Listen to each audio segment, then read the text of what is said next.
Welcome to my what I eat in a day video. Today I am driving to Summer Moon Coffee. There's a coffee trailer and I've got my water with me. So I'm gonna drink my water on the way and get some coffee.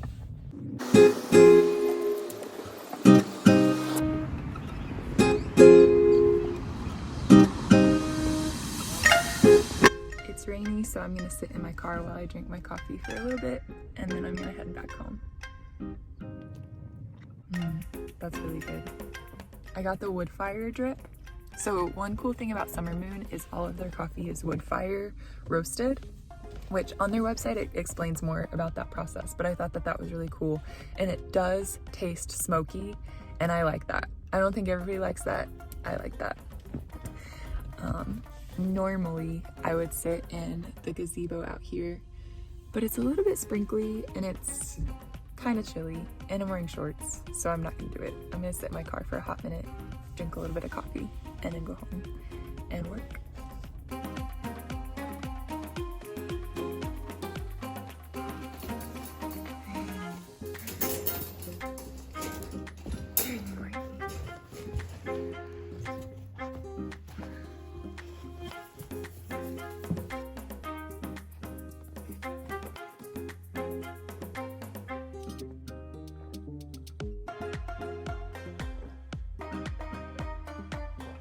I just got home and I'm finishing up my water and my coffee.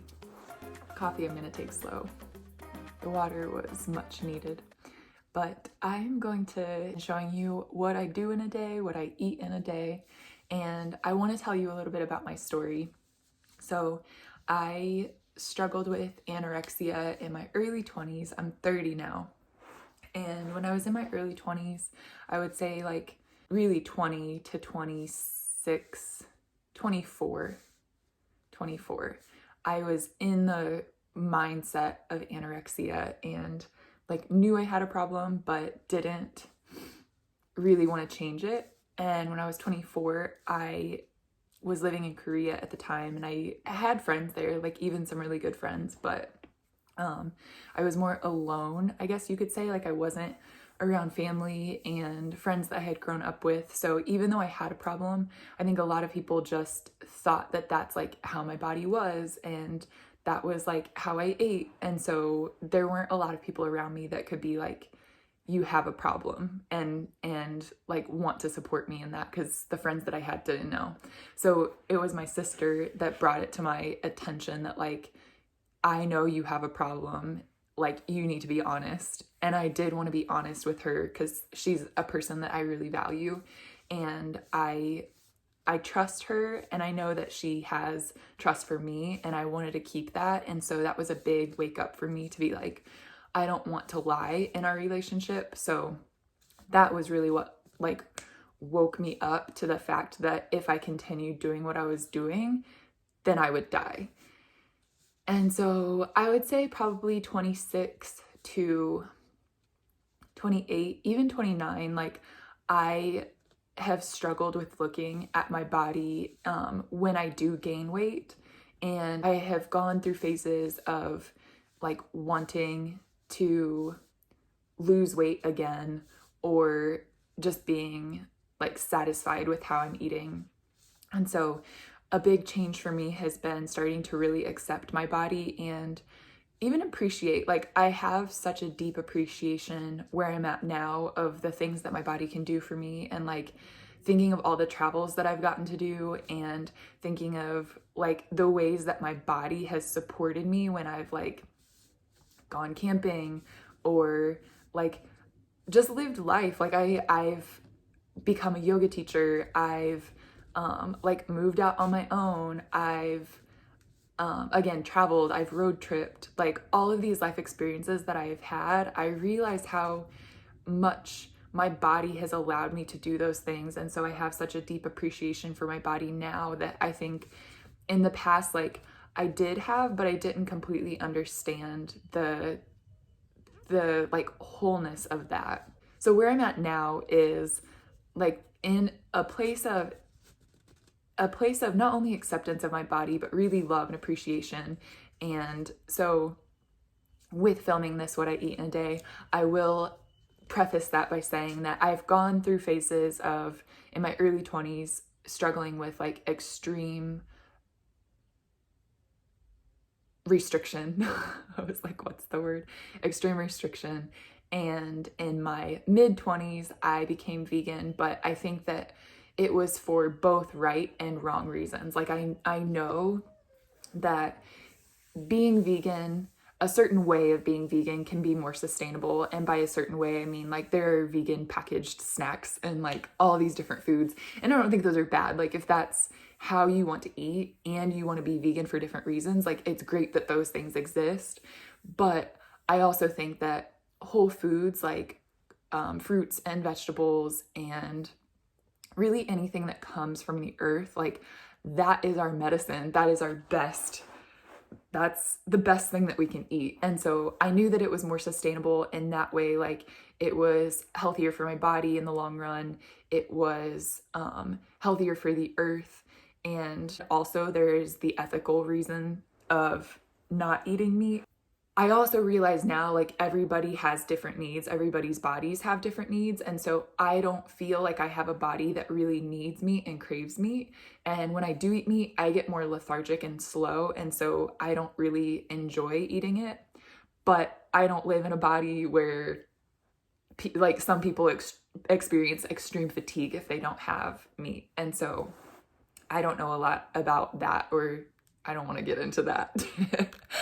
But I do think, or I do know that I also had bad intentions with that as well. So like I knew coming from extreme restriction, it almost felt like a safe way for me to slip into another form of restriction, but it was like viewed as okay. Or I think I was even tricking myself that it was okay. It's like I tried to believe that like, yes, it's restriction, but I'm not calling it restriction. Like I'm controlling my food in another way. And I say control because I do think that veganism can be healthy, and I think that it can be done in a very nourishing way that is not restrictive. And the part of that would be not restrictive is like allowing, I was still unhealthy with food in the sense that like I would not always listen to my hunger cues. So where I am at now is I eat mostly a vegan diet, but I don't restrict myself. Like if my body craves, every once in a while I'll crave yogurt, and like I have not found yogurts that fit that craving for me that are plant-based, so I'll give myself yogurt. I don't really buy meat. Oh, fish. I do eat fish. If I'm going out to a dinner with friends and they've made bratwursts and beer and they like made this meal for me, this has actually happened, I will eat that and I will enjoy it. I won't eat things that I don't enjoy. So say like we're out on a picnic and somebody made bologna sandwiches, like I'm not gonna eat a bologna sandwich. But yeah, so I will for the most part eat plant-based foods. So lots of veggies. I love potatoes, sweet potatoes. I love rice. I love all types of beans and legumes. And I want to create this video, one, showing you what I do in a day, but also showing you how I eat in a day as someone who has come from a place of restrictive eating and no longer restricts my eating. So when I have hunger, I respond to it and I try to pick foods that are gonna like satiate that hunger, because as I've gotten more familiar with my body, I can tell like, okay, this hunger is for something like warm and dense, like oatmeal and peanut butter, which is usually what I crave for breakfast. Or this kind of hunger is like for something more watery, like I could drink water, but it's like a little bit something more like maybe melon or something like that. So I'll listen to my hunger cues. Sometimes I crave protein things, so I listen to that. And then also, as someone coming from ex-veganism, or someone who is coming from veganism and is now pretty much an ex-vegan. So I hope you enjoyed this video. I hope that something about it resonates with you. Oh, another thing that I will say is you saw me start my day with Summer Moon, and I freaking love Summer Moon. If you are from Austin and you've been to Summer Moon, or maybe you're not from Austin and you've been to Summer Moon, let me know. I used to live in San Jose, California, and I loved Phil's, and I would go every day. And I worked at Phil's for a while.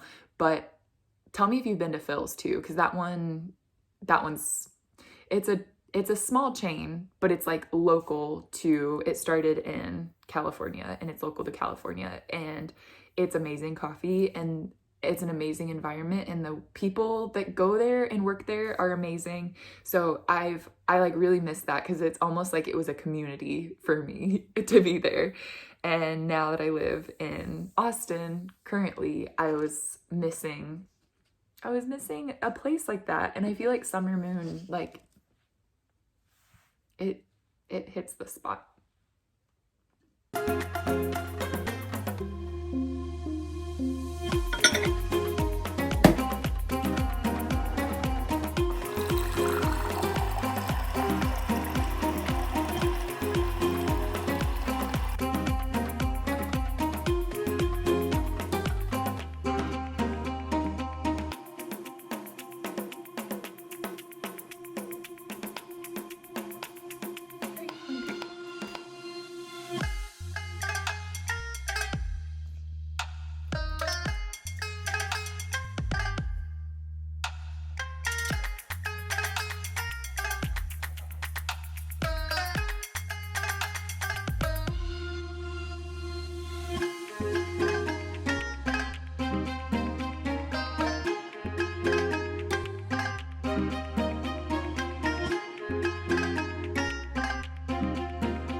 So it's almost 12 and I'm having lunch.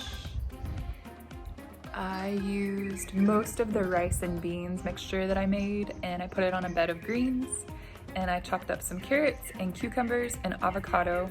I did add a little bit of avocado oil, salt and pepper to my rice beans, garbanzo beans mixture, and I added tapatio on top. So I'm gonna enjoy this big bowl of nourishment.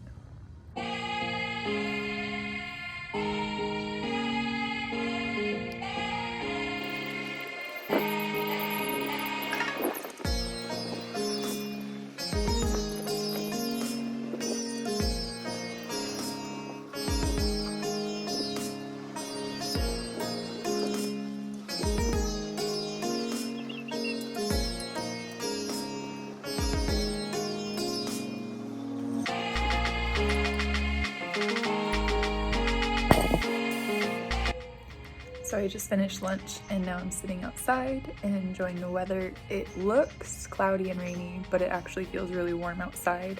So I'm just soaking up the warmth. I forgot to mention that before I had lunch, I taught a yoga class on Zoom and I recorded a little bit of that, so I'll show you that. And then also wanted to say salads are one of my favorite things to make. The sun's coming out. Salads are one of my favorite things to make because they're so simple and can be super filling and nutritionally packed. So I have a formula that I like to use when I'm making salads, and I'll do a bed of greens, some kind of grain. Today I used brown rice, some kind of bean. Today I used chickpeas, any kind of oils and spices so that it can mix it up, because you can do so much. So you can do so many different flavor profiles by adding a different type of oil. Today I used avocado oil and different spices. Today I kept it super simple with salt and pepper. And then add any other veggies that I want. Sometimes I'll add nuts or seeds as well.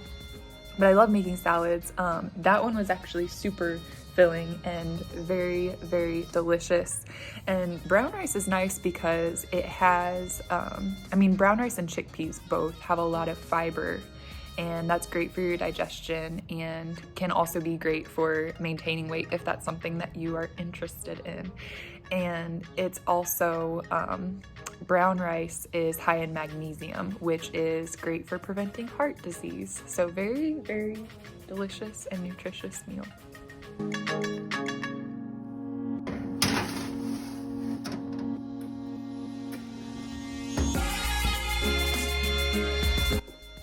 had a couple of cuties and that plate of potatoes. It was actually a whole sweet potato that I intended to use for dinner on some kind of plate situation or in some kind of bowl situation. But I got hungry and I decided to eat it now, so I will figure out later what dinner is gonna be. And then I filmed a video for my YouTube channel, Move with Bree. I'm gonna be doing a 7-day yoga challenge. And so I filmed a video for that, the first video for that.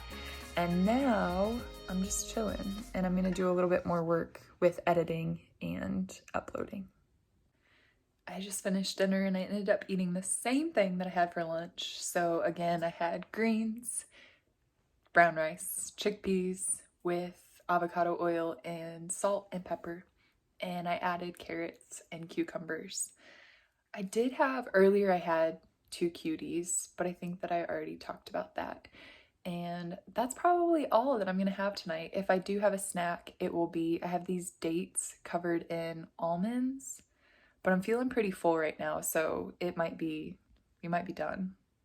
I do have a tea that I really like, so before bed, I could see it being a possibility to have tea and a little bit of almond milk or oat milk in that. But yeah, I'm feeling super satisfied and that's my day. I also just finished creating little music files that I'll use in YouTube videos. So I created files with some of the songs that I really like to use, and they'll be really convenient and easy to add into the YouTube videos for my yoga flows and workout videos. So I will create more of those in the future. More of those music files, so they'll be really easy to grab, but I went ahead and did like a first batch of those. And now I'm gonna do a little bit more schoolwork and I'm gonna do a little bit more filming for the 7-day challenge that's coming up on Move with Bree, and that's a day.